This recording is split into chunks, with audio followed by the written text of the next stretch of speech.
Before joining Preschool All-Stars, she was struggling to figure out how her nonprofit could offer more structured and consistent educational programming that would better serve those that she works with.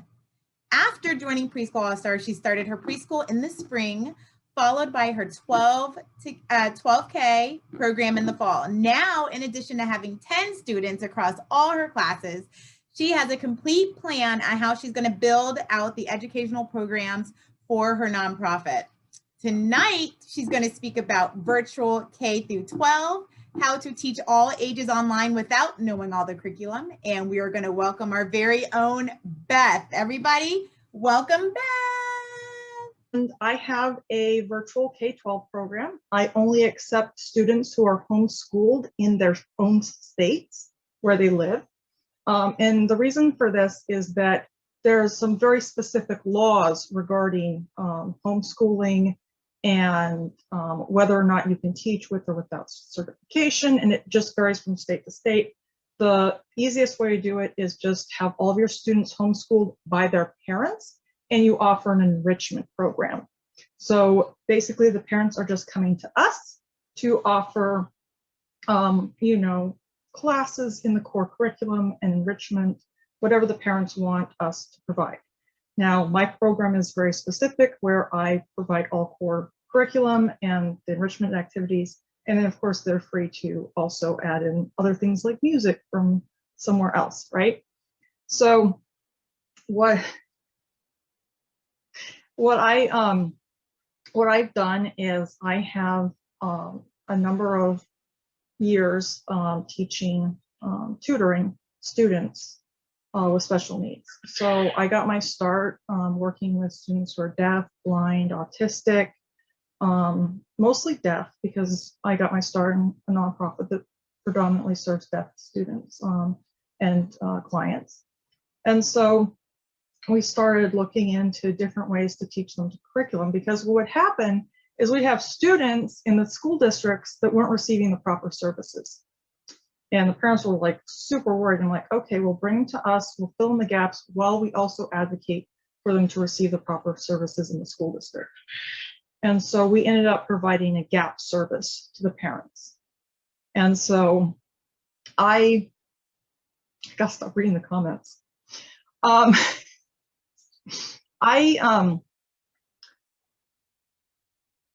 So I provide gap services.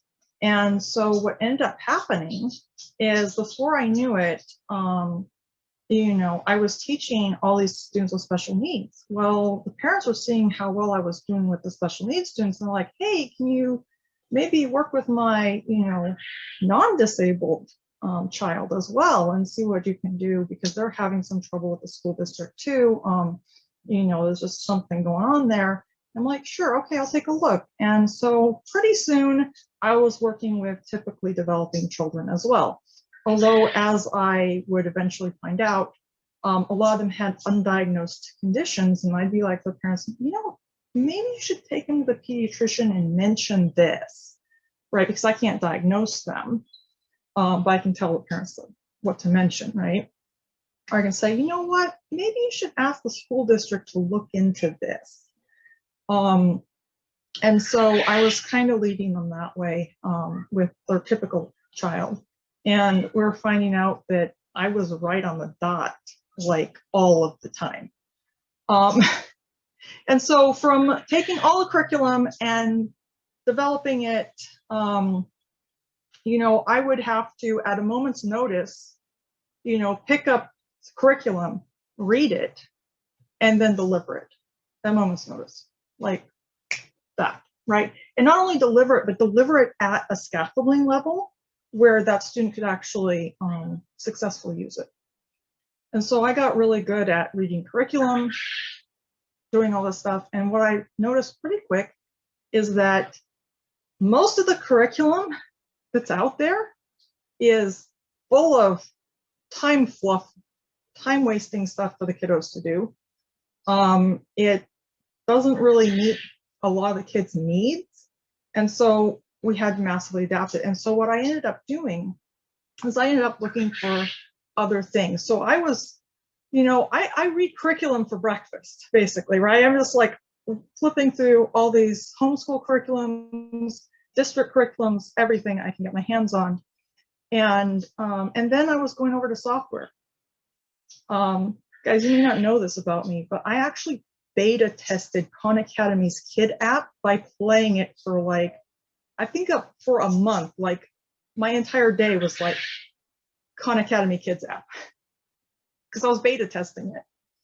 And so that's just what I did, right? And so what I learned from my experience is that there are programs out there that are really comprehensive and that you can really use to be able to teach curriculum without actually having to pick up a book and go through and try and find the right lesson, right? And so I'm here today to share some of my ideas. And you'll have all this stuff in a handout too. I made a handout for you guys.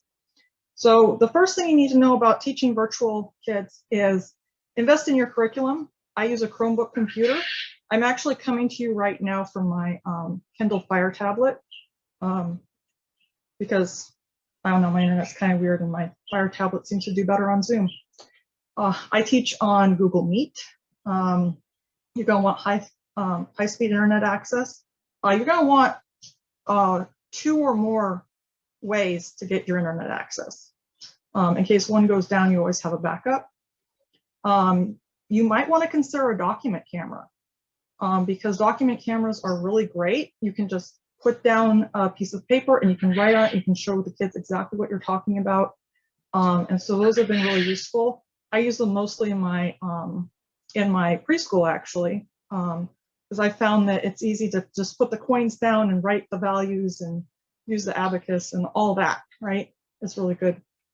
And then, you know, make sure your parents know the link to log in before the first day of class. Speaking from personal experience, I did not do that a couple times, and yeah.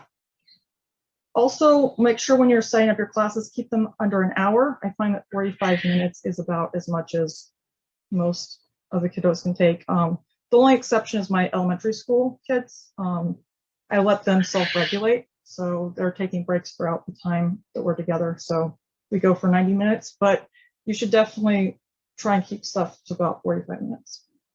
So some of the tools I use, as I mentioned, Khan Academy, and Khan Academy is awesome because it is completely free. And if you are not using Khan Academy in your classes, I don't know why not. You can, with the Khan Academy Kids app, it goes all the way from toddler, which is 2 years of age, all the way up to first grade. So you can go all the way through. And yes, Khan Academy is K-H-A-N Academy. That's my spell Academy. Anyways, it's Academy is A-C-A-D-E-M-Y. But yes, so the Khan Academy Kids app, you control it completely from your phone or tablet.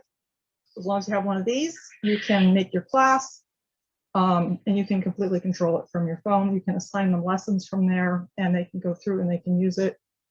And then the other thing that's really cool is once they are done with first grade, then you can get them onto the regular Khan Academy site. And so from a second grade on up to college, you can have them do all of their math on Khan Academy. I don't really use any other computer program for math. I supplement my tutoring with Right Start Mathematics, and my preschoolers on Right Start Mathematics, which basically you just pick up the book, read it, and you teach it.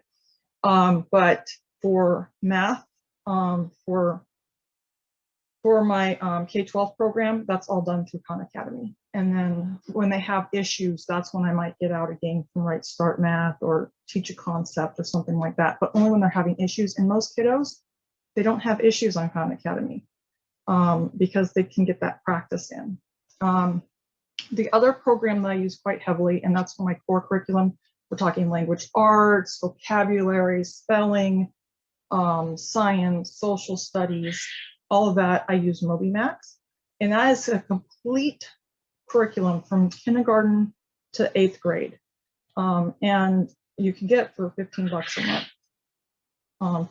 I think I have a 30 student limit for $15 a month. And so don't buy the district license for that. You don't need it unless you have more than 30 students. But you can get a teacher license for $15 a month usually. And it's really great. I don't use their mathematics because, again, I use Khan Academy for that. However, I do use it for pretty much everything else. They also have a very cool thing that's numbers curriculum, teaching them to use the abacus and to subitize. And they're using a Japanese Suiban abacus instead of a Right Start Mathematics AL abacus, which the AL abacus has the 100 beads that are alternating colors. Actually, you see this? AL abacus. So 25 yellow, 25 blue, 25 yellow, 25 blue. Really cool. Love that thing. Okay. But the Japanese Suiban abacus is the one where it has the 1 bead on top that represents 5, and then 4 beads on the bottom to represent the numbers 1 through 4. And then, of course, if you add the 5, then you can do like 6, 7, 8, 9, right? And then when you reach 10, you clear that and you go to the next rod. Okay. I know I should have brought my Suiban. Anyways, really cool curriculum. Love it. And they have a thing where, for those of you who are concerned about standards that kids are meeting and whatever, they have things where you can assign tests to the students. So you can actually test to see what standards they're missing. And then you know exactly what to work on. And so that's really great with MobyMax. Now for our college students, because you're like, MobyMax ends at 8th grade, and Khan Academy, their language arts stuff isn't quite baked yet, right? Anybody who's been on the Khan Academy site knows that they're trying to work on language arts, but it's still very much in beta. And so MobyMax ends at 8th grade. So after 8th grade, all our kiddos are going to be working on early college and college prep. So doing things like using their planner, Google's, Google Docs and Sheets and that kind of stuff, and then actual college credit. And to help them get the actual college credit, we use something called Modern States, which actually provides the lessons, the textbooks, practice, homework stuff.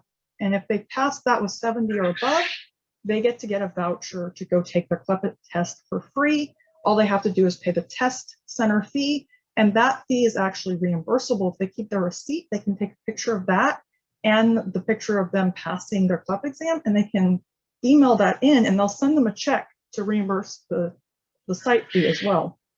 So they can get like 3 units of college credit for completely free, right?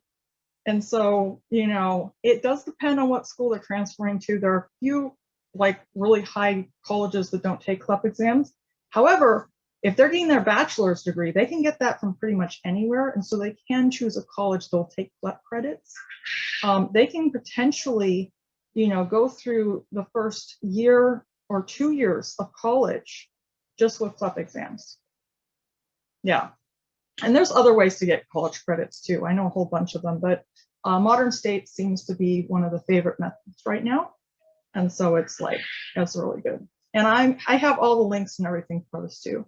Another thing that we're really want to focus on in the K-12 is typing, because we are online. We are all using computers. I require my students to have access to a laptop, Chromebook, something with a physical keyboard, so they don't show up on tablets.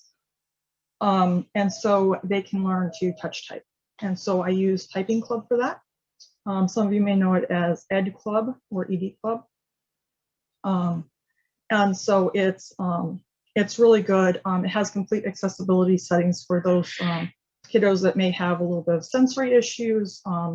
They can change the background and all kinds of different stuff like that. So it's really good. Passion Planner, I use that along with Google Calendar. And the Passion Planner weekly spread is really great because they can see their whole week at a glance. And it very much lines up with the weekly spread on Google Calendar. So they can learn to transfer from paper to digital and back again. And so they can copy those things by hand, they can take notes by hand, and then they can put that in that Google Calendar, or they copy from the Google Calendar. And it just kind of helps them document their experience. And so usually I send them like a planner with erasable pens. I like the Pilot Friction brand. It's my favorite brand of erasable pen. Google Classroom is useful. I use this to keep all the resources we frequently use. Like I I have a book that I use to refer to writing. And so I stuck the PDF version of that in my Google Classroom. I use it, I'm going to talk about the Google Applied Digital Skills. I use that with Google Classroom as well. Google Classroom, though, is really not for core curriculum. Don't think that you're going to design, oh, this beautiful curriculum, I'm going to post every single assignment and every single video and stuff in Google Classroom. It just completely, no.